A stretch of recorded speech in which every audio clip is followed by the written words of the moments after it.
وقال الله تعالى أيضا في كتابه مخبرا وآمرا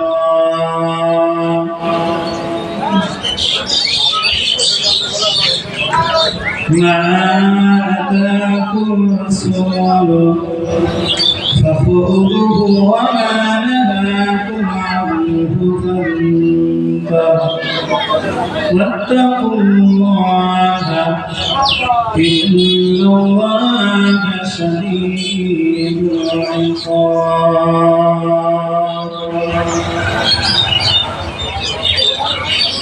وقال النبي صلى الله عليه وسلم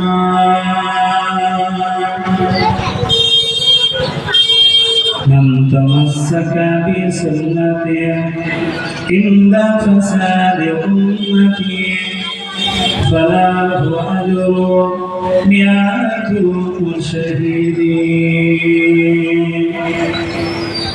أو كما عليه الصلاة والتسليم. وقال الله تعالى في شان حبيبه مخبرا وآمرا إن الله وملائكته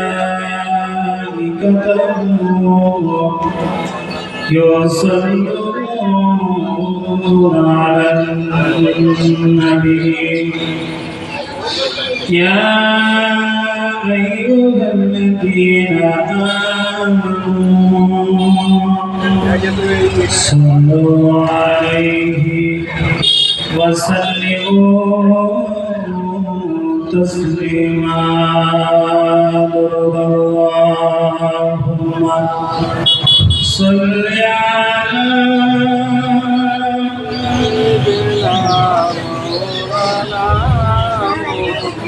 وعلى آل سيدنا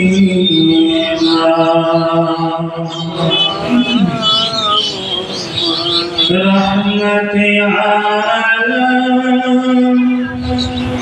نبي نور مجسم رحمة عالم نبي نور مجسم صحابنا تربنا نور في جنبا صحابنا تربنا نور في جنبا رحمة عالم نبي نور مجسم رحمة عالم نبي نور مجسم صحابنا تربنا نور بجنبا صحابنا تربنا نور بجنبا উস্তলে খানা একটি খাজুর গাছে নাম উস্তলে খানা একটি খাজুর গাছে নাম যাকে ধরে কোরবানিতে রাসূলে আকরাম যাকে ধরে কোরবানিতে রাসূলে আকরাম নবীর বিরাগে কাজ করিতে লাগে নবীর বিরাগে কাজ করিতে লাগে অবাক হয়ে দেখেন সব সাহাবা কিরাম অবাক হয়ে দেখেন সব সাহাবা কিরাম রহমতে আলাম নবী নূর মুজাসসাম রহমতে আলাম নবী নূর মুজাসসাম সাহাবীরা তুরবানা নূর পিজির ঘাট সাহাবীরা তুরবানা নূর পিজির ঘাট আল্লাহুম্মা সাল্লি আলা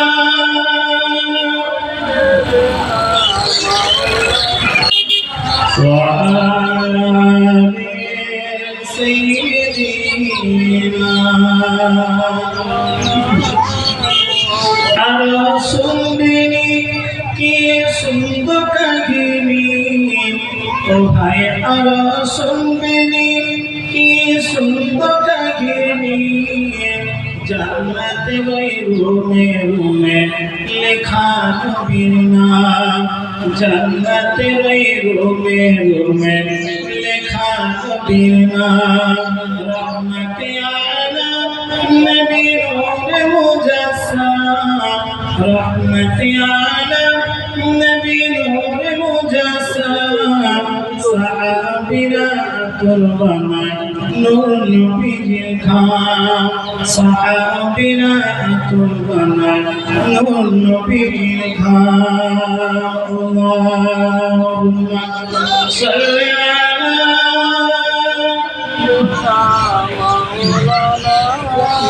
ওয়া আলি সাইয়্যিদিনা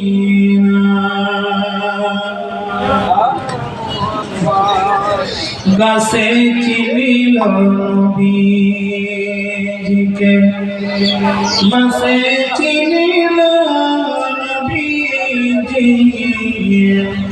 উম্মত হইয়া চিনিলাম না কো চিনিল বলে রহিনী লা ইলাহা ইল্লাল্লাহ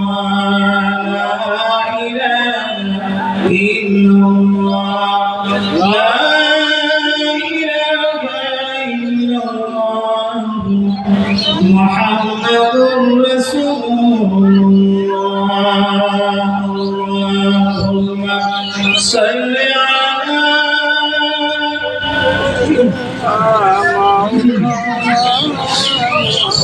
ওয়া আলা আলি সাইয়্যিদিনা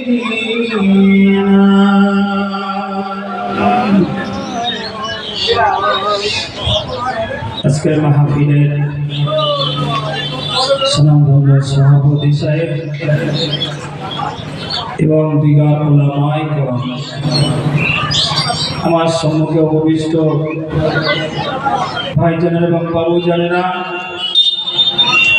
বাজার সংলগ্ন সমস্ত ইসলাম বিরোধী জন যুবক ভাই বাবু জানেরা পর্দা নাসিনা মা এবং বহিনেরা আল্লাহ পাকের দরবারে আমরা শুকরিয়া জানাই যে মহান রব্বুল আলামিন আমাদেরকে একটু সময় নিয়ে রবিউল আউয়াল মাসে বিশেষ করে আজকের বিশ্ব নবী দিবস উদযাপন উপলক্ষে এই মাহফিলের আয়োজিত। আল্লাহ পাক আমাদেরকে এই মাহফিলকে কায়েম করিয়ে নিয়েছে। মহান রব্বুল আলামিনের দরবারে আমরা সকলে যে যেখানে আছি সেখান থেকে সকলে কৃতজ্ঞতার সঙ্গে জানাই, সকলে বলি আলহামদুলিল্লাহ। তারপরেই জানাই সাইয়্যিদুল মুরসালিন শাফিউল মুজনাবিন রাহমাতাল লিল আলামিনের দরবারে আমরা ভারতবর্ষ জমিন থেকে অর্থাৎ আমাদের সোহাগ থেকে সেই মদিনাতুল মুনাওয়ারা রওজায়ে আতহারে আমরা অজস্র দুরূদের নজরানা জানাই, সকলে বলি সাল্লাল্লাহু আলাইহি ওয়াসাল্লাম। আজকে যে মাহফিল আয়োজিত সেটা হলো বিশ্ব নবী দিবস উপলক্ষ করে। আমরা জানি নবী দিবস সারা বছরই হয়ে থাকে, কিন্তু আমরা 12 রবিউল আউয়াল আসতে আমরা কেন এত নবী দিবসের উপরে আগ্রহ বেড়ে যায়? এটা সেই হাদিস থেকে বর্ণিত আছে যে রাসূল পাক সাল্লাল্লাহু আলাইহি ওয়াসাল্লাম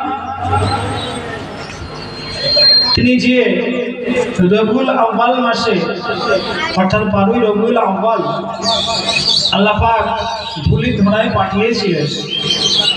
এই মাসের বরকত আল্লাহ পাকের দরবার অনেক খালি। যে নবী জন্ম, মৃত্যু, হিজরত, মেরাজ সবই 12 রবিউল আউয়ালে আল্লাহ পাক করেছিলেন। তিনি 12 রবিউল আউয়ালে তিনি জন্মগ্রহণ করলেন, 12 রবিউল আউয়ালে হিজরত করলেন মক্কা ছেড়ে মদিনা, 12 রবিউল আউয়াল আবার আল্লাহ পাকের কাছে নিয়ে বাকলাভ করলেন এবং মৃত্যু আল্লাহ পাকের নবীর সেই 12 রবিউল আউয়াল হয়েছে। কিন্তু মৃত্যুর জিকিরটা, এই স্মরণটা এই সময় করা নিষেধ। বিষয়টা আল্লামা হুজুর লিখেছেন, যখন তোমরা নবী দিবসে মজলিসে যখন আলোচনা করবে রসুলের তারিফ, রসুলের তার আদর্শ, তার আখলাক, বিলাদত এবং তার সম্পর্কে যখন হিজরত মেরাজ আলোচনা করবে, সেই সময় তার মৃত্যুর দিকটা তোমরা আলোচনা করবে না, নিষেধ করেছে। এটা হলো উম্মতে মুহাম্মাদের জন্য একটা খুশির দিন, এটা হচ্ছে খুশি। রাসূল পাক সাল্লাল্লাহু আলাইহি ওয়াসাল্লামকে আল্লাহ পাক এই মাসে ধরাতলিতে পাঠিয়েছিলেন। আমাজান হযরত আমিনা রাদিয়াল্লাহু তাআলা আনহার কোলকে আল্লাহ পাক আলোকিত করে এই মাসে আল্লাহ পাক পাঠিয়েছিলেন। যে নবী সম্পর্কে আল্লাহ পাক বললেন আউয়ালু আখিরুন নবী, সর্বপ্রথম যে নবীকে আল্লাহ পাক নবুয়ত দান করলেন, আর সেই নবীকে আল্লাহ পাক সর্বশেষে শেষ জামানায়, আখরি জামানায় আল্লাহ পাক পাঠালেন। এটা আল্লাহ পাকের একটা, এর ভিতর একটা হিকমত, এর ভিতর একটা রহস্য লুকিয়ে আছে। আল্লাহ পাক যত নবী পাঠিয়েছেন, প্রত্যেক নবীকে সেই নবীর দ্বারা প্রচার করেছেন। আজকে দেখো, সেই সকাল থেকে এর আগে জুমার দিনে ঘোষণা হয়েছিল যে অমুক তারিখে অমুক জায়গায় একটু জলসা হবে, বিশ্ব নবী দিবস উদযাপিত হবে। আজকে সকাল থেকে ঘোষণা করা হয়েছে। আল্লাহ পাক বলছেন সমস্ত নবীদেরকে আমি আল্লাহ পাক পাঠিয়েছি এই ঘোষণা দিয়ে, তোমরা দুনিয়ার বুকে যাও, আমার নবীর প্রচার পোশাকটা তোমরা করো। তিনি আসছেন আমাদের পরে, আরেকটা নবী চলে গেছেন, আরেকটা নবী এসেছে, তারা বলেছেন আমার পরে আবার একজন নবী আসবে, কিন্তু এরপরে আল্লাহ পাক একটা নবী পাঠাবেন, সেই নবীর সংবাদ আমরা দিতেছি। প্রত্যেক নবী হযরত আদম আলাইহিস সালাতু ওয়াস সালাম, শীশ আলাইহিস সালাতু ওয়াস সালাম, হযরত নূহ আলাইহিস সালাতু ওয়াস সালাম, হযরত নবী ইব্রাহিম খলিলুল্লাহ, তিনিও সুসংবাদ দিয়েছেন। তিনি দোয়া করেছিলেন, আল্লাহ আমি যে কাবা শরীফ নির্মাণ করলাম এত কষ্ট করে, বাপ বেটায়, যে কাবা শরীফ দেখলে মানুষের তৃপ্তি মেটে না, যেখানে একবার তাকালে আল্লাহ পাকের রহমত 40টি বর্ষণ হয়, 60টা রহমত যারা তওয়াব করবেন আল্লাহ পাকের রহমত বর্ষিত হয়, যারা নামাজের হতো 40টি, যারা দেখবেন তাদের 20টি, 120টি রহমত আল্লাহ পাক সর্বসময় তিনি নাজিল করে থাকেন। জোরে বলুন সুবহানাল্লাহ। সেই কাবা শরীফটা যখন বাপ বেটায় ইব্রাহিম আলাইহিস সালাতু ওয়াস সালাম, নবী ইসমাঈল আলাইহিস সালাতু ওয়াস সালাম, দুই বাপ বেটায় যখন তৈরি করা সম্পন্ন করলেন, আল্লাহ পাকের দরবারে দোয়া এসেছে, আল্লাহ রাব্বানা তাকাব্বাল মিন্না ইন্নাকা আনতাস সামিউল আলিম। আল্লাহ আমাদের কষ্ট মেহনত এই কাবা ঘরকে আপনি কবুল করুন, আমাদের তরফ থেকে, আমার ছেলের তরফ থেকে আল্লাহ কবুল করুন। আল্লাহ পাক তাদের দোয়াকে কবুল করলেন। আবার দোয়া করলেন, ওয়াবা'আস ফীহিম রাসূলাম মিনহুম ইয়াতলু আলাইহিমুল কিতাব ওয়াল হিকমা। আল্লাহ এমন একটা মানুষকে পাঠান, এমন একটা নবীকে পাঠান এই চত্বরে, কাবা চত্বরের ভিতরে, যিনি মানুষকে পবিত্র করবেন, হিকমত দ্বারা তাদেরকে বোঝাবেন, শিক্ষা দেবেন, তাদেরকে পবিত্র করবেন। নবী ইব্রাহিম আলাইহিস সালাতু ওয়াস সালাম দোয়া চেয়েছিলেন, সেই দোয়ার বসে আল্লাহ পাক কবুল করেছিলেন। সেই কথাগুলো আল্লাহ পাক কোরআনের ভিতরে লিপিবদ্ধ করেছেন। আল্লাহ পাকের লয়ে মাহফুজের কালামের ভিতরে আল্লাহ পাক দিয়েছেন যে আমার খলিলুল্লাহ দোয়া চেয়েছিলেন হাবিবের জন্য, যে সে আখিরি জামানার নবী হযরত মুহাম্মদ রাসূলুল্লাহ সাল্লাল্লাহু আলাইহি ওয়াসাল্লামকে আল্লাহ পাক অন্য কোথাও নয়, এই কাবা চত্বরের পাশে এখানে পাঠাবেন, যিনি মানুষকে হিদায়াতের কথা বলবেন, হিকমতের দ্বারায় মানুষকে বোঝাবেন এবং মানুষকে পবিত্র করবেন। সেই রাসূলকে পাঠাবেন এবং সেই রাসূল মানুষকে পবিত্র করলেন।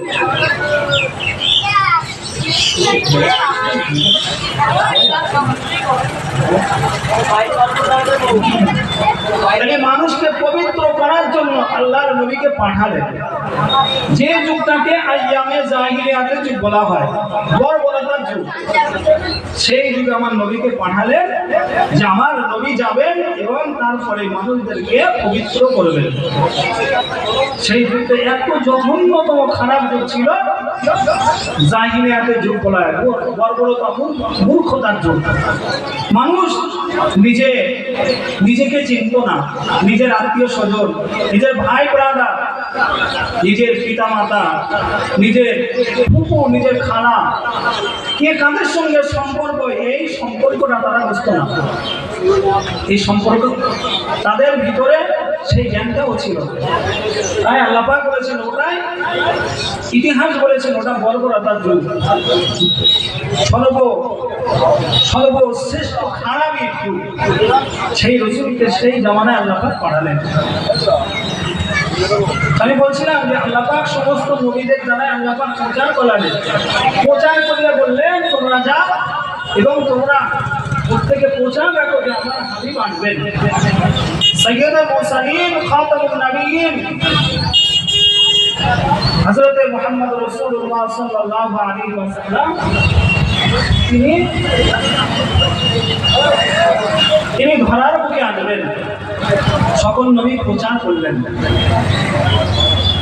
যে শেষে আমাদের নবী আসবেন। সেই নবীকে আল্লাহ পাক সর্বশেষে পাঠালেন।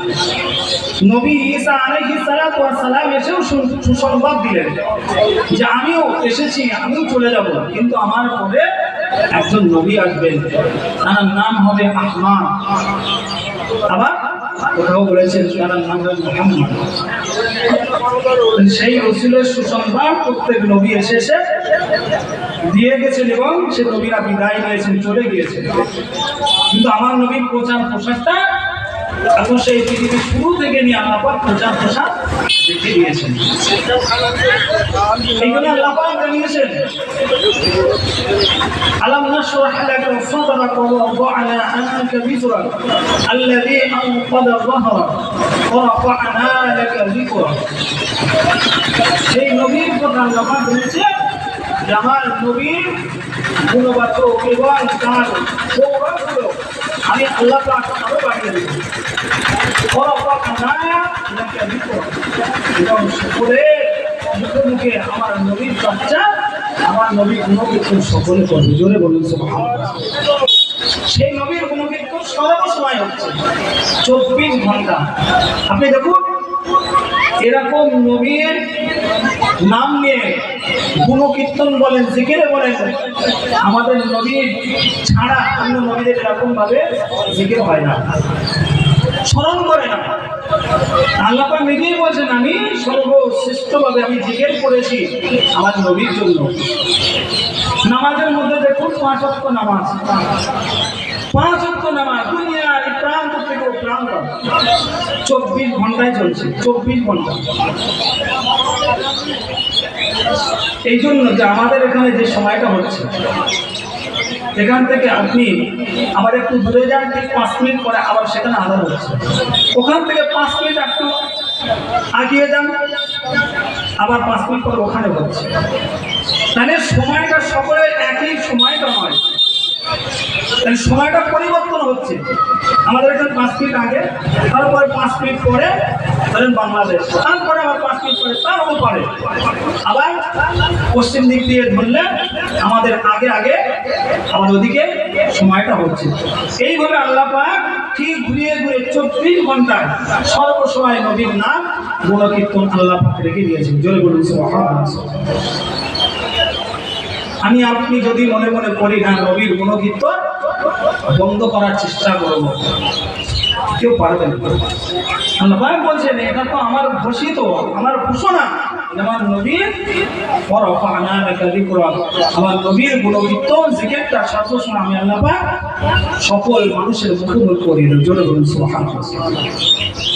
সেই রাসূল পাক সাল্লাল্লাহু আলাইহি ওয়াসাল্লাম তিনি এসেছেন মক্কা মুআজ্জামায় হযরত মা আমিনা রাদিয়াল্লাহু তাআলা আনহার কোলকে উজ্জ্বল করে এই মাসে তিনি এসেছিলেন। এই মাসের মর্তবা আল্লাহ পাকের দরবারে অনেক বেশি, অনেক বেশি। তাই সেই রাসূল পাক সাল্লাল্লাহু আলাইহি ওয়াসাল্লামের উম্মত আমাদেরকে করেছে। সেই নবীর উম্মত, যে নবীর উম্মতের হবার আশা নবী আলাইহিস সালাতু ওয়াস সালাম করেছিলেন, আল্লাহ পাকের দরবারে রোনা জারি করেছে, ইয়া রাব্বাল আলামিন আল্লাহ, ওগো আরশের মালিক, আমাদেরকে নবী না করে, নবুয়ত না দান করে আমাদের যদি আখিরি জামানার নবীর উম্মত করে পাঠাতেন তাহলে আমাদের জীবনটা ধন্য হতো। আল্লাহ পাক কিছু কিছু নবীর দোয়াকে আল্লাহ পাক কবুল করেছিলেন, যেমন নবী ঈসা আলাইহিস সালাতু ওয়াস সালামের দোয়াকে আল্লাহ পাক কবুল করেছিলেন এবং তিনি আখিরি জামানার নবীর উম্মত হয়ে তিনি আসবেন। আল্লাহ পাক চতুর্থ আসমানে তুলে রেখে দিয়েছেন। তাহলে প্রত্যেকে আশা করেছিল যে ওই নবীর উম্মত হবে, শেষ জামানার নবীর উম্মত হবে। কেন তারা আশা করেছিল? হযরত নবী মুসা আলাইহিস সালাতু ওয়াস সালাম আল্লাহ পাকের দরবারে রোনা জারি করলেন, ও রব্বুল আলামিন আল্লাহ, আমি আপনার কাছে জানতে চাই, ও আরশের মালিক, আমি যখন শুনেছি এমন একটা নবীর উম্মত দুনিয়ার বুকে আসবে যে নবীরা একটা রাতে ইবাদত করবে, সেই একটা রাতে ইবাদত 1000 মাস অপেক্ষায় উত্তম হয়ে যাবে। কিন্তু এই সময় যদি কোনো মানুষ 1000 বছর ধরে ইবাদত বন্দি করে, ওই মানুষের মতো এক রাতে নামক তারা 1000 বছর ধরে করলে ওর সমতুল্য ইবাদত করতে পারবে না। আপনার দরবারে আমি দোয়া চাই, আমি সেই নবীর উম্মত হওয়ার দাবিদার, আমি সেই নবীর উম্মত হওয়ার জন্য আপনার কাছে আমি দরখাস্ত করছি, ইয়া রাব্বাল আলামিন আল্লাহ, সেই নবীর উম্মত আমাকে আপনি বানিয়ে নিন।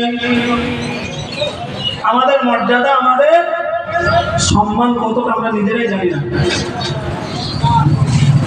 আল্লাহ পাক বললেন, ও নবী মুসা, যখন তুমি আখিরি জামানার উম্মতের কথা বলেছো, শুনে নাও, শুনে নাও। তোমার উম্মতের যখন একটা গুনার কাজ করবে, গুনার কাজ করার সঙ্গে সঙ্গে একটা গুনাহ তার আমলনামায় লিপিবদ্ধ হয়ে যাবে। একটা যদি নেক আমল করে, একটা নেক আমলের বদলায় একটা সৎ নেকি লেখা হবে। কিন্তু আমার আখিরি জামানার নবীর উম্মতেরা যদি একটা খারাপ কাজে নিয়ত করে, তার জন্য কোনো গুনাহ লেখা হবে না। কিন্তু একটা দিন 24 ঘন্টা ওই উম্মতের জন্য ছাড় দেওয়া হবে। যখন সেই গুনার কাজটা আসে, নিজের কাজে বাস্তবে রূপ দান করবে, তারপরে উম্মতে মুহাম্মাদের একটা গুনাহ লেখা হবে। জোরে বলুন সুবহানাল্লাহ। নিয়ত করার সঙ্গে সঙ্গে তার কোনো গুনাহ লেখা হবে না, খারাপ নিয়ে সেই কাজটা যদি করে একটা গুনাহ লেখা হবে। ও আমার নবী মুসা, তুমি শুনে নাও, শুনে নাও, ওই নবীর উম্মতের আমি আল্লাহ পাক এতটা বরকত দান করেছি, এতটা মর্যাদা দান করেছি। ওই নবীর উম্মতরা যখন সব কাজে নিয়ত করবে, সব কাজ এখনো করিনি, নিয়ত করার সঙ্গে সঙ্গে একটা নেকি ওই উম্মত আলীর নেক আমলে আল্লাহ পাক লিখে দেব। জোরে বলুন সুবহানাল্লাহ। ওই নিয়ত করে সঙ্গে সঙ্গে একটা নেকি পাবে। আর ওই সৎ কাজটা যদি বাস্তবে রূপদান করে, আমি আল্লাহ পাক একের বদলে 10 গুণ আমি নেকি তাকে দান করে দেব। জোরে বলুন সুবহানাল্লাহ। এবার বুঝুন অন্য নবীর উম্মতে তাদের ক্যাটাগরি বুঝুন, আর আমাদের আখির নবীর উম্মতে ক্যাটাগরিটা বুঝুন। অন্য নবীর উম্মতেরা যদি ভুল করে তাদের জন্য ক্ষমা হবে না। যদি তারা আমি আল্লাহ পাক আমার দরবারে তওবা খাঁটি নিয়তে যদি করে নেয়, আমি আল্লাহ পাক চাইলে তাদের মাফ করে দেব। কিন্তু আমার উম্মতে মুহাম্মাদিরা যদি ভুল করে একটা কাজও করে ফেলে, আমি আল্লাহ পাক তাদের ভুলকে এমনি এমনি মাফ করে দেই। জোরে বলুন সুবহানাল্লাহ। বাস্তবে একটা উদাহরণ দিলে বুঝতে পারবেন। রমজান শরীফে কোনো ব্যক্তি যদি ভুল করে পুরো পেট ভরে যদি খেয়ে নেয়, ভালো করে বুঝবেন, খারাপ ধারণায় যেন শুনবেন না। যদি ভুলে যদি পুরো পেট ভরেও খেয়ে নেয়, রোজায় রয়েছে, তারপরে পেট ভরার পরে সে বুঝতে পেরেছে আমি রোজায় আছি, ফতোয়া অনুযায়ী সব ওলামায়ে কেরামের একই মত, উম্মতে মুহাম্মাদি যদি এই ভুলটা করে আর যদি কিছু না খায়, ওই ভুল কেরমে যে আমি খেয়ে ফেলেছি, এই ভুল কেরমে যদি দ্বিতীয়বার খায় তাহলে ও রোজা ভঙ্গ হবে। আর যদি যে পেট ভরে খেয়েছে এই ভুল কেরমে যেই স্মরণ করেছে আমি রোজায় আছি, আর যদি কিছু না খায়, সঙ্গে সঙ্গে যদি উপর থেকে বিরতি থাকে, আল্লাহ নবী জানিয়েছেন আমার উম্মতের জন্য ওই দিনের পুরো রোজাটা হয়ে যাবে। জোরে বলুন সুবহানাল্লাহ। এটা চিন্তা করেন কতটা মর্যাদা আল্লাহ পাক উম্মতে মুহাম্মাদিকে দান করেছে। কিন্তু অন্য নবীর উম্মতরা যদি খায় এই বন্ধু শেষ, তা বোধহয় হয় না। ভুল করে হয় যেভাবে বলতে হবে, এই উম্মতে মুহাম্মাদির ভুল করে এটা যদি কিন্তু বলেও খায় না, বসে নামাজ হুজুর লিখেছে, সে যদি দ্বিতীয়বার ওই ভাঙার কারণে যেন দ্বিতীয়বার যেন না খায়, কিন্তু দ্বিতীয়বার যদি ভুল করে খেয়ে ফেলে তাহলে রোজাটা ভঙ্গ হবে। আর যদি ওই খেয়ে ফেলেছে ওটা ওর জন্য ভঙ্গ হবে না। ধরেন কেউ হাতে মধু নিয়ে কাজ করছে, রোজার সময় কোনো রকম মধুটা একটু গালে দিয়ে ফেলেছে, খেয়াল নেই, সঙ্গে সঙ্গে মনে পড়েছে, তাড়াতাড়ি থুতু করে ফেলে দিয়েছে, বলছে রোজা ভঙ্গ হয় না। তাহলে ভুলের জন্য আল্লাহ পাক বলেন উম্মতে মুহাম্মাদের জন্য যেটা ভুল করেছে ওটা আমার তরফ থেকে মাফ। জোরে বলেন সুবহানাল্লাহ। সেই নবীর উম্মত, সেই রাসূল পাক সাল্লাল্লাহু আলাইহি ওয়াসাল্লাম কোন মানুষের জন্য তিনি বদদুয়া করেননি। আমার আল্লাহ পাক জানিয়ে দিলেন ওয়া আরসালনাকা ইল্লা রাহমাতাল লিল আলামিন। ও আমার হাবিব, আমি আপনাকে দুনিয়ার বুকে রহমত ও করুণা স্বরূপ করে পাঠিয়েছি, দয়ার সাগর করে পাঠিয়েছেন আল্লাহ পাক। আমার নবীকেই বলছেন আমি তোমাকে দয়ার করুণার সাগর করে পাঠিয়েছি। সাগরতে কোনো কিরানা না, আমি আপনি একটু হয়তো দয়া করি, তারপরে আবার সেটা দয়ার থেকে আমরা ঘুরে আবার দয়া হয়ে যাবে। রাসূল পাক সাল্লাল্লাহু আলাইহি আল্লাহ এত দয়া দিয়েছেন যে দয়ার কোনো সীমা সংখ্যা নেই। তো একদিন রাসূল পাক সাল্লাল্লাহু আলাইহি ওয়াসাল্লাম বাড়িতে বসে আছেন, এমন সময় আবু লাহাবের দুই বেটা উতবা আর উতাইবা, তিনি কেন রহমাতাল লিল আলামিন, দয়ার নবী, সাগর, দয়ার সাগরের যিনি নবী, সেই নবী কেমন দরদী ছিলেন তার একটা উদাহরণ। তো রাসূল পাক সাল্লাল্লাহু আলাইহি ওয়াসাল্লাম বসে আছেন, এমন সময় আবু লাহাবের দুই বেটা এসে বলছে, রাসূলকে নাম ধরে বলছেন আপনি আমার আব্বার জন্য কি বদদুয়া করেছেন? রাসূল পাক সাল্লাল্লাহু আলাইহি ওয়াসাল্লাম বললেন, বেটা আমি কারোর জন্য তো বদদুয়া করিনি,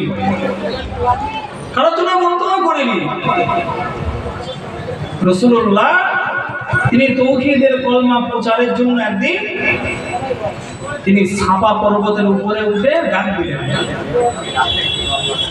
ইয়া মাশার কুরাইশ, হে কুরাইশ গোত্রের মানুষের তোমরা এসো, আমি তোমাদেরকে একটা কথা শুনিয়ে দেব, একটা কথা বলবো, দিন প্রচারের জন্য আমি একটা তোমাদেরকে কথা বলবো।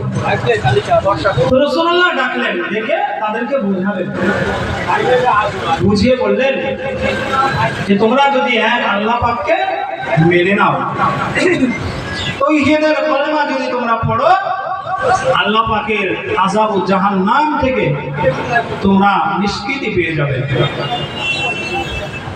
তোমরা আল্লাহ পাকের জাহান্নাম থেকে, গজব থেকে তোমরা রেহাই পেয়ে যাবে। তো রাসূলুল্লাহ তাদেরকে একটু ইসলামের দাওয়াত দেওয়ার চেষ্টা করলেন।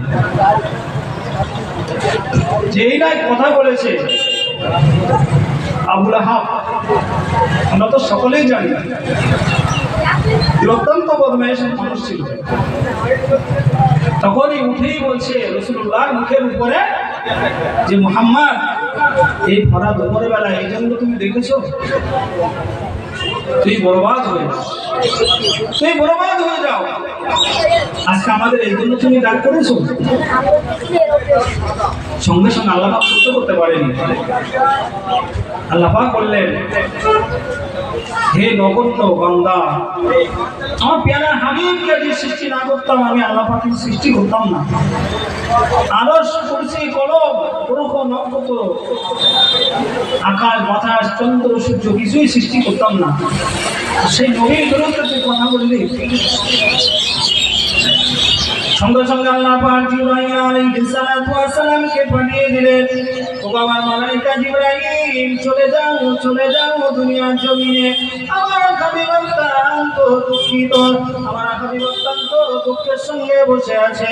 আবু লাহাব শক্তিমূলক বাক্য আমার হাবিবের জন্য প্রয়োগ করেছে। আমার নবী অত্যন্ত ভেঙে পড়েছে, আমার নবী অত্যন্ত দুঃখ পেয়েছে। ও জিবরাইল, তুমি চলে যাও, চলে যাও, আমার হাবিবকে সান্ত্বনা দিয়ে দাও।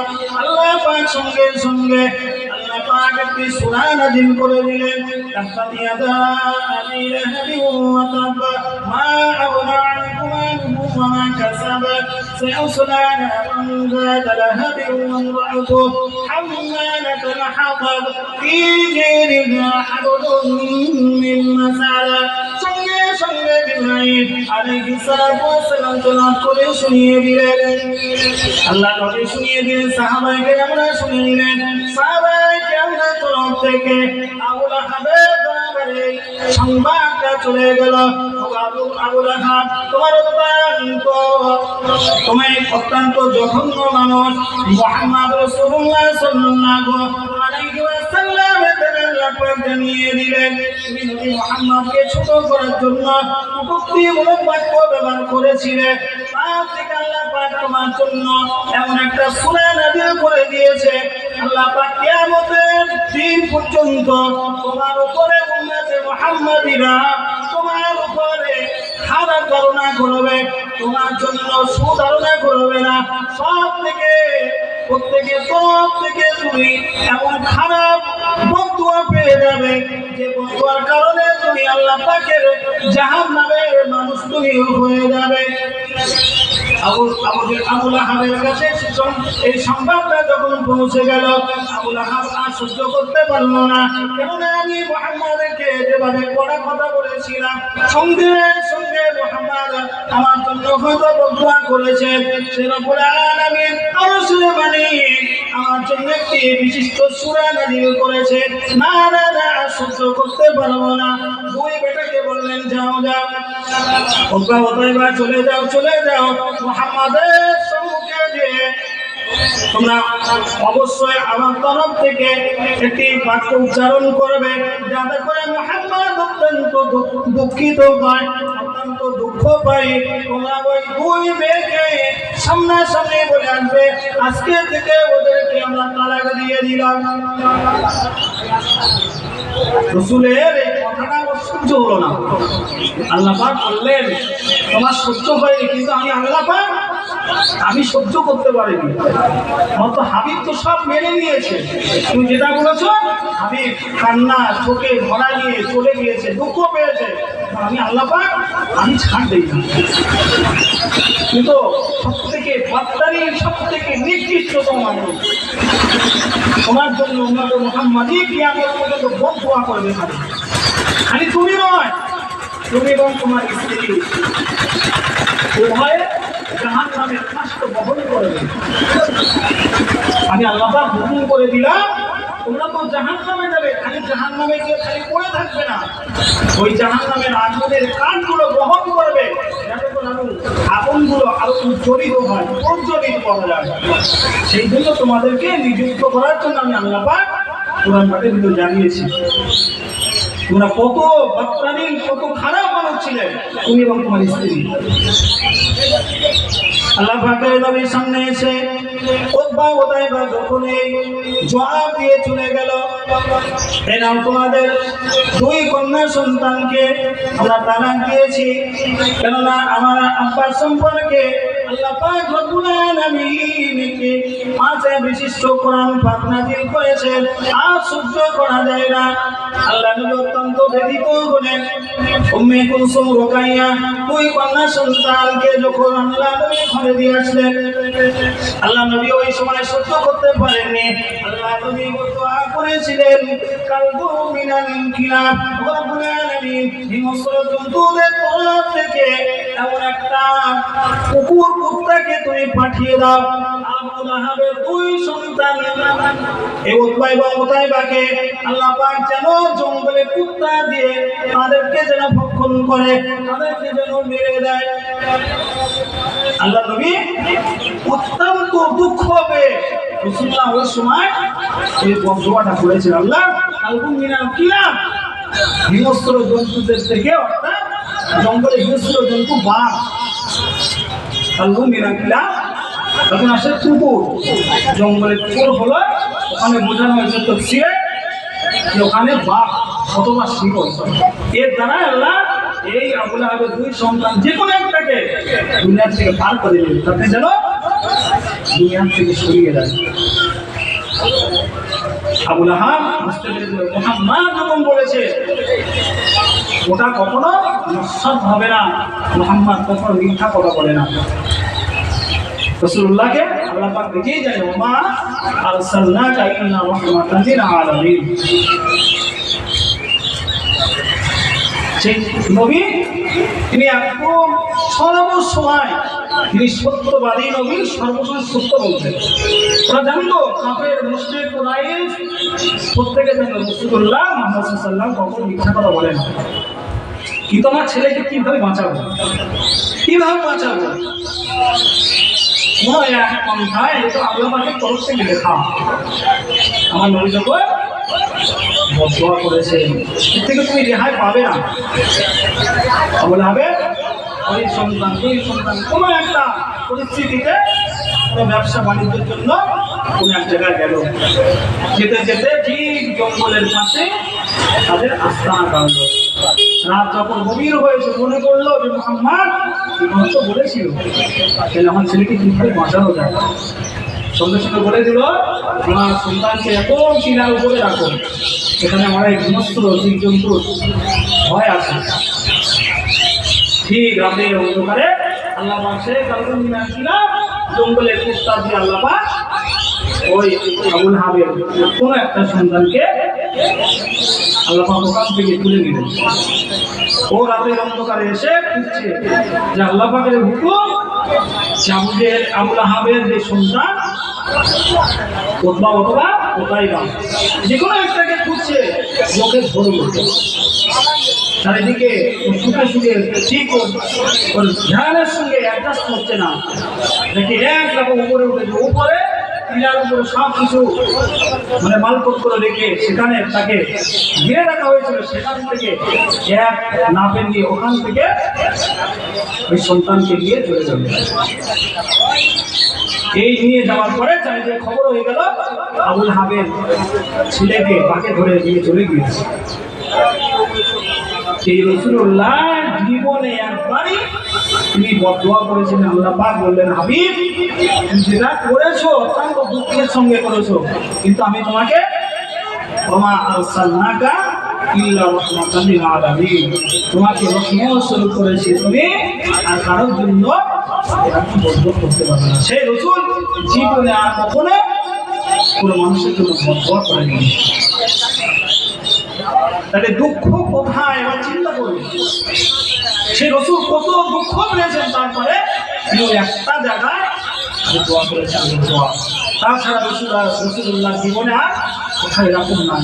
যখন আল্লাহ পাক কোরআন ঘোষণা করলে এই আয়াত ওমা আরসালনাকা ইল্লা রাহমাতাল লিল আলামিন, সেই থেকে রাসূলুল্লাহ আর কখনো দোয়া করেননি। আল্লাহ পাক বলেন যে আমি হলো রহমত, করুণা, দয়ার সাগর তোমাদের কাছে। কীট পতঙ্গ এবং যত আল্লাহ পাকের নিয়ামতের অধিকারী যত জীব জন্তু আল্লাহ পাক পাঠিয়েছে, প্রত্যেকের জন্য তিনি নবী। খালি আমাদের মুসলমানের নবী নয়, আল্লাহ পাক বললেন কুল কায়নাতুন নবী, আমি আমার নবীকে করে পাঠিয়েছি, খালি মানুষের জন্য নয়। এই জন্য যে সেই নবীকে নিয়ে আজকে আমরা তো দেখতে পাচ্ছি, আমরা হোয়াটসঅ্যাপ বলেন, ফেসবুক বলেন, আর অন্যান্য বিভিন্ন চ্যানেল বলেন, সে রাসূলকে নিয়ে কটূক্তি করছে। আল্লাহ পাক তাদের দেখিয়ে দিচ্ছে, আমার নবীকে নিয়ে যারা কটূক্তি করবে, খেলা করবে, আমার নবীর মান সম্মানকে হানি করবে, আমি আল্লাহ পাক তাদেরকে উচিত শিক্ষা দিয়ে দেব। দেখেননি কারো মুখ বিকৃত হয়ে যাচ্ছে, আল্লাহ পাক কাউকে জেটিং নাই করে দিচ্ছে। আমার নবীকে যদি কেউ ছোট করে, আমার আল্লাহ পাক সহ্য করবে না। আল্লাহ পাকের এটা ওয়াদা, আমার নবীকে যে ছোট করবে, মান সম্মানে হানি করবে, আমি আল্লাহ পাক সহ্য করব। সেই রাসূলুল্লাহ মর্যাদা এত আল্লাহ পাক বৃদ্ধি করে দিলেন। কোন এক সময় বড় পীর আব্দুল কাদের জিলানী রাহমাতুল্লাহ আলাইহি তিনি কোন এক রাস্তা দিয়ে যাচ্ছেন। আমরা সাধারণ মানুষ দেখি অনেক সময়, তো সাধারণ মানুষকে একজন পাদরী জিজ্ঞাসা করছে,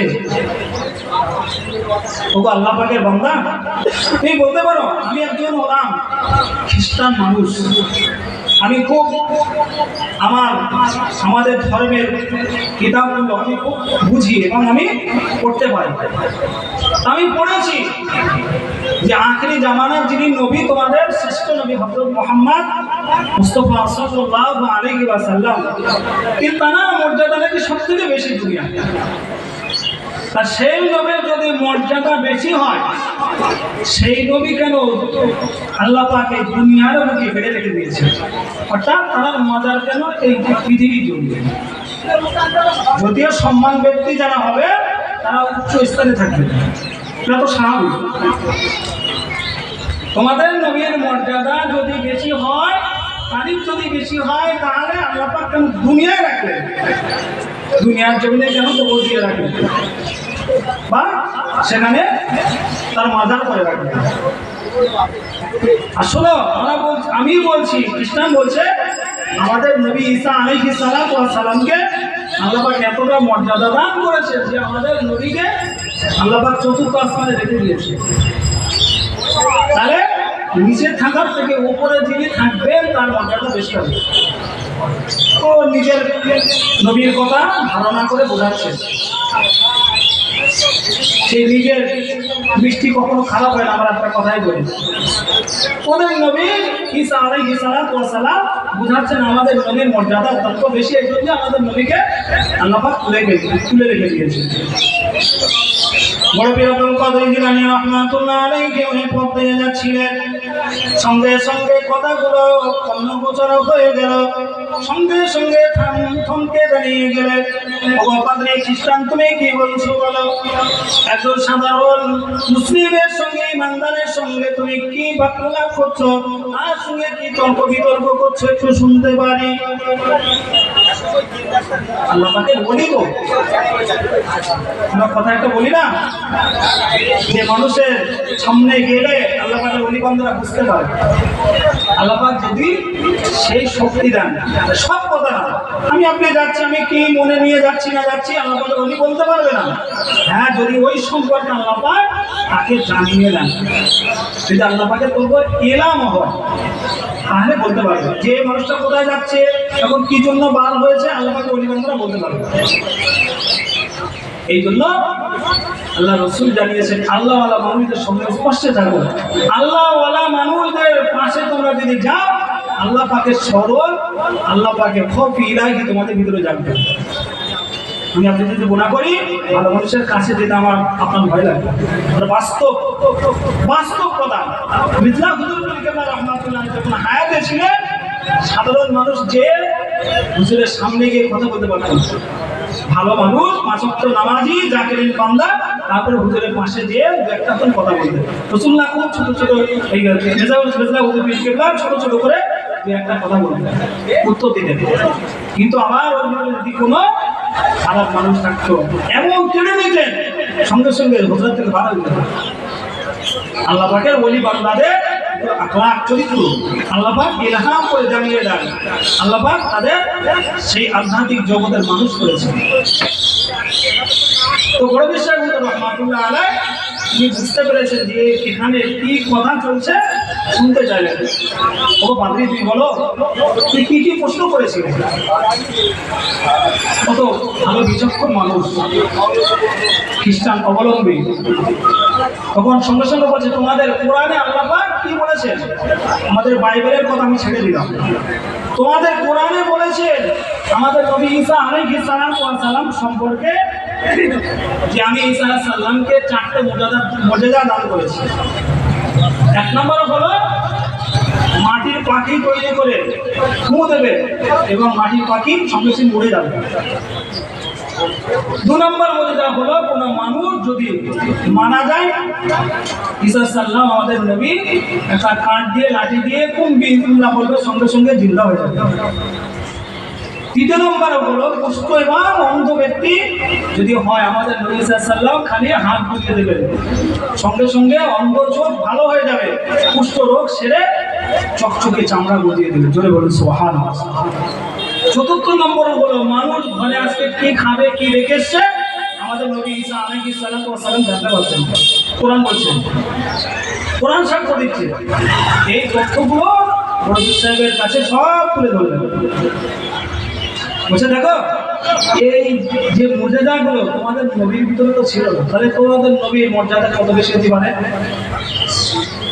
কত বেশি হতে পারে তুমি বলো। পীর আব্দুল কাদের জিলানী রাহমাতুল্লাহ আলাইহি আমরা সকলেই জানি। তো অনেকে আবার হয়তো সেই ভাবনা বা ধারণা না, তিনি ছিলেন আওলাদে রাসূল। পীর সাহেব আওলাদে রাসূল, রাসূলুল্লাহর সঙ্গে তো চেন রয়েছে, ডাইরেক্ট চেন, মানতে পারে, কখনো মেনে নিতে পারছে না। তখন বলছে তোমাদের নবীর মর্যাদা বেশি হয়, তাহলে জমিনে আল্লাহ পাক রেখে দিলেন, আর আমাদের নবীর মর্যাদা বেশি বলে আল্লাহ পাক 4th আসমানে তুলে রেখে দিয়েছে। বড় বিষয় আব্দুল কাদের জিলানী রাহমাতুল্লাহ আলাইহি বললেন, ও পাদ্রী খ্রিস্টান শুনে নাও, আমি বড় বিষয় হুজুর আব্দুল কাদের জিলানী তো সম্মুখে আজকে সাক্ষ্য দিচ্ছি, আমার নবীর মর্যাদা যদি আমি নির্ভুল ভাবে তোমাকে যদি চোখে আঙুল দিয়ে না দেখাতে পারি, তোমার কাছে হার মেনে তুমি যা বলবে তোমার কথাগুলো মান্য করে চলে যাব। সঙ্গে সঙ্গে আসছিল একটা কাঠিওয়ালা, যিনি ঝাঁটার কাঠিগুলো এক জায়গায় করেন, তিনি বিক্রয় করেন। সঙ্গে সঙ্গে ডাকলেন, পাদ্রী বললেন ওই একজন মানুষ আসছে, বলছে ওই মানুষটাকে ডাকো। ডাকার সঙ্গে সঙ্গে বলছে তোমার কাছে কি কোনো কিলো বাটখারা আছে, মাপার কোনো যন্ত্র আছে? বলছে হ্যাঁ আমার কাছে কাঁটা আছে, আমার কাছে দাড়ি আছে। বড় বিষয় হুজুর রাহমাতুল্লাহ আলাইহি বললেন তুমি দাড়িটা ধরো, তোমার কাছে কত বাটখারা আছে বলো। বলছে 100, 200, 500, 1 কিলো 2 কিলো আছে। বুঝালেন। আচ্ছা শোনো, এটা আপনাকে ধরতে বললেন, তোমাদের নবীর মর্যাদা অত্যন্ত বেশি। আমি কিছুক্ষণ মেনে নিলাম। একদিকে একটা 200 গ্রাম বাটখারা চাপিয়ে দাও, আর একদিকে যেটা 2 কিলো রয়েছে ওই 2 কিলোর বাটখারা একটা চাপিয়ে দাও। বলছে বাবা বলো এবার কোন দিকে গেল, কাঁটাটা কোন দিকে গেল? বলছে 2 কিলোটা তো নিচেই থাকবে, স্বাভাবিক, এটা হিসাব। আর 200 গ্রামটা কোথায়? উপরে। বড় বিষয় হুজুর রাহমাতুল্লাহ আলাইহি বলছেন, না না না, তোমাদের নবী মর্যাদা হতে পারে না, বেশি হতে পারে না। আমার নবীর মর্যাদা এতটা বেশি ছিল, আমার নবীর মর্যাদার খাতিরে আল্লাহ পাক এতটা ভারী করেছেন, আসমান জমিনের সমস্ত অলৌকিক আল্লাহ মর্যাদাগুলো, অলৌকিক ঘটনাগুলো আল্লাহ আমার নবীকে দান করেছিলেন। এই নবী তিনি দুনিয়ার জমিনে মদিনা তৈয়বা তিনি শুয়ে আছেন। আমাদের নবীর ভার মর্যাদা এতটা রয়েছে যে তোমার নবী সহ্য করতে পারেনি, তাই তোমার নবী উপরে উঠে গিয়েছে। তোমাদের নবীর মর্যাদা ওই 200 গ্রাম। সঙ্গে সঙ্গে পাদ্রী বুঝতে পেরেছে। বলছে আপনি কোন মানুষ, আপনার পরিচয় কি বলেন? বলছে আমি অন্য কোনো মানুষ নয়, আমি সেই নবীর একজন নগণ্য উম্মাহ। বুঝতে পেরেছে, বিচক্ষণ ব্যক্তি বুঝতে পেরেছে।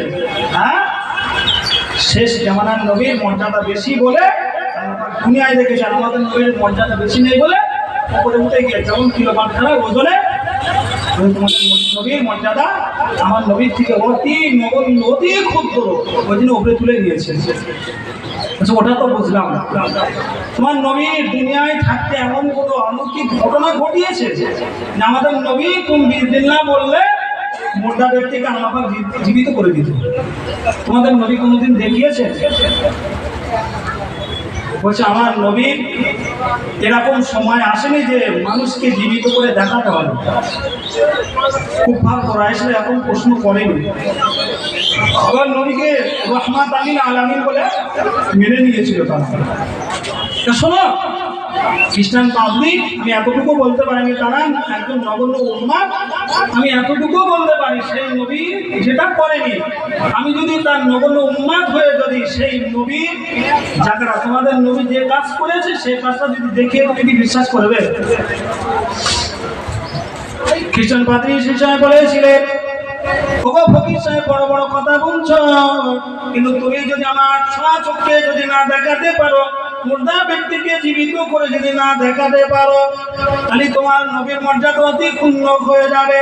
তুমি বড় বড় লেকচার দিচ্ছ, বড় বড় বাক্য তুমি প্রয়োগ করছো, শোনো শোনো, আমার সম্মুখে এক্ষুনি মুর্দাকে তোমাকে জীবিত করে দেখাতে হবে। শুনেছেন বড় বিশ্বাস হুজুর রাহমাতুল্লাহ আলাইহি অনেক কারামতি রয়েছে যে মুর্দাকে জীবিত করেছিলেন। সে একটা বাচ্চা মানে মাদ্রাসায় দিয়েছিল, এসে দেখে হুজুর বড় বড় মুরগি রান দিয়ে রুটি খাচ্ছে, আর বাচ্চাটা দিয়েছে একটু ঝোল বা ডাল দিয়ে। বুড়িমা এসে বলছে, হুজুর আপনি বসে তরকারি দিয়ে খাচ্ছেন, আমার ছেলেটা মাদ্রাসায় দিয়েছি আর ডাল পানি খাওয়াচ্ছে। হুজুর বলছে, বুড়িমা তুমি দুঃখ করো না, তোমার বাচ্চা যেদিন আমার সমতুল্য হবে, এরকম হবে, সেদিন তোমার বাচ্চা বলতে হবে না, সেদিন আল্লাহ পাকের তরফ থেকে আসবে। হুজুর সঙ্গে সঙ্গে দোয়া করলেন। আমাদের খাওয়া দাওয়া সব শেষ হয়ে গিয়েছে, হাড় করে এক জায়গায় করে একটা রুমাল মুড়ি দিয়েছে। হুজুর খালি দোয়া করেছেন, সঙ্গে সঙ্গে মোরগটা জীবিত ডাকতে ডাকতে কুক কুক করে চলে গেল। ধরে বলুন সুবহানাল্লাহ। বিমা সেই সময় বলছেন, না না আমি ভুল করেছি হুজুর, আমার ছেলেকে আপনার মাদ্রাসায় দোয়া। হুজুর বলেছিলেন, বুড়িমা ওই দিন তোমার ছেলে গোশত খাবে এবং আল্লাহ পাক যদি ওরকম মর্যাদা দান করে যেদিন খাবার পরে ওই মুরগি তৈরি করতে পারবে, সেদিন তোমার ছেলে ওই খালি রুটি খাবে না, ডাল পানি রুটি আর খাবে না, সেদিন থেকে গোশত দিয়ে রুটি খাবার শুরু করবে। হুজুর বুঝিয়ে দিলেন। আমাদের এরকম ঘটনা অহরহ জানা। বড় বিশ্বাস হুজুর রাহমাতুল্লাহ আলাইহি ওই খ্রিস্টান পাদ্রীকে বলছে, আমার নবী যেটা করে দেখায়নি বা করার মতন সেরকম সুযোগ আসেনি, সেই কাজ যদি আমি নগণ্য উন্মাদ হয়ে যদি দেখাতে পারি, তুই মানবে? যা মানব। বলছে এখানে যত বয়স্ক মানুষ আছে, তোমাদের ইরাকের আশপাশে যত বয়স্ক মানুষ আছে প্রত্যেকে ডাকো, যারা জ্ঞান সম্পন্ন ভালো ধারণা করে। হুজুর ডাকতে বললেন, খ্রিস্টান মেন কিছু মানুষকে ডাকলেন। বলছে এমন একটা ফকির সাহেবের সঙ্গে আজকে দেখা হয়ে যায়, তাদের সঙ্গে সব বলে ঘটনা সব বলে বলছে তিনি মুর্দা ব্যক্তিকে জীবিত করে দেখালেন। এই যখন চারিদিকে প্রচার হয়ে গেল, ঘন্টার ভিতরে কয়েক হাজার মানুষ একত্রিত হল। খ্রিস্টান পাদ্রী এবার সকলের কাছে শুনল, সব থেকে পুরাতন কবর এখানে কোনটা? সব থেকে পুরাতন কবর। তো সকলে বলছে ওই কবরটা সব থেকে পুরাতন, আমাদের বাপ দাদা তারা বলেছে ওটা সব থেকে পুরাতন কবর। বড় বিশ্বাস হুজুর রহমাতুল্লাহ আলাইহি চলে গেলেন, গিয়ে বলছে তোমরা সকলে সাক্ষ্য দাও যে ওটা সব থেকে পুরাতন। বলছে হ্যাঁ। বড় বিশ্বাস হুজুর রহমাতুল্লাহ আলাইহি ওই কবরস্থানে চলে গিয়ে বলছে ইয়া মুমিনি শাম কুম বিইজনিল্লাহ, ওগো শাম, ওগো নূহর পুত্র শাম, তুমি আল্লাহ পাকের হুকুমে তুমি এখনই জিন্দা হয়ে যাও। সঙ্গে সঙ্গে কবরটা ফাটা শুরু করে দিল। বড় বিষয় হুজুর রহমাতুল্লাহ আলাইহি আমলটা ইশারা করে বললেন, ইয়া নূহ ইবনে শাম কুম বিইজনিল্লাহ, তুমি আল্লাহ পাকের হুকুমে এখনই জিন্দা হয়ে যাও। সঙ্গে সঙ্গে তিনি থরথর করে কাঁপতে কাঁপতে কবরের মাঝখানে তিনি দাঁড়িয়ে গিয়েছেন। জোরে বলুন সুবহানাল্লাহ। মানুষগুলো দেখে অবাক হয়ে গেলেন, না মানুষ নয়, হয়তো আল্লাহ পাকের তরফে একজন ফারিস্তা অথবা জিন। বড় বিষয় হুজুর বলছে আমার পরিচয় হলো, আমি বাগদাদ শরীফের একজন নগণ্য খাদেম, আল্লাহ পাকের একজন গোলাম। আমার পরিচয়, আমার বাপের পরিচয় সব তোমাদের জানা। আমি সেই মানুষ তো আশাদ পারবো না যে সে নূহ সাল্লামের ছেলে সাম, সে কোন কালে তিনি মারা গিয়েছেন, আর লাশকে জীবিত করে সকলের সম্মুখে দেখাচ্ছে। পাদ্রী খ্রিস্টান বুঝতে পেরেছে, সেই নবীর মর্যাদা কতটা হতে পারে। বলছে তোমরা চিনতে পারছো? বলছে না, আমরা কেউ চিনি না। মুর্দা ব্যক্তিকে বললেন, শাম হযরত নূহ সাল্লামের ছেলে শামকে জিজ্ঞাসা করছে, ওগো বাবা বলো বলো, তোমার জামানায়, তোমার আব্বার জামানায় নবী নূহ আলাইহিস সালাতু ওয়াস সালামের জামানার মানুষের পুরো চুল দাড়ি পাকেনি, প্রত্যেকের চুল দাড়ি গুলো কালো ছিল। হযরত ইব্রাহিম আলাইহিস সালাতু ওয়াস সালামের জামানায় এসে তাদের চুল দাড়ি গুলো পাকা শুরু হয়েছে, কিন্তু তোমার দেখছো চুল দাড়ি গুলো পাকা কেন? খুব ভালো করে বুঝবেন, নবী ইব্রাহিম সাল্লামের জামানায় এসে উম্মতদেরকে চুল দাড়িগুলো আল্লাহ পাক পাকিয়ে, এর আগে সব চুল দাড়ি যত বয়স হতো কালো থাকতো। তা প্রশ্ন করছে তোমার চুল দাড়িগুলো পাকা কেন? তোমার তো কালো থাকার কথা।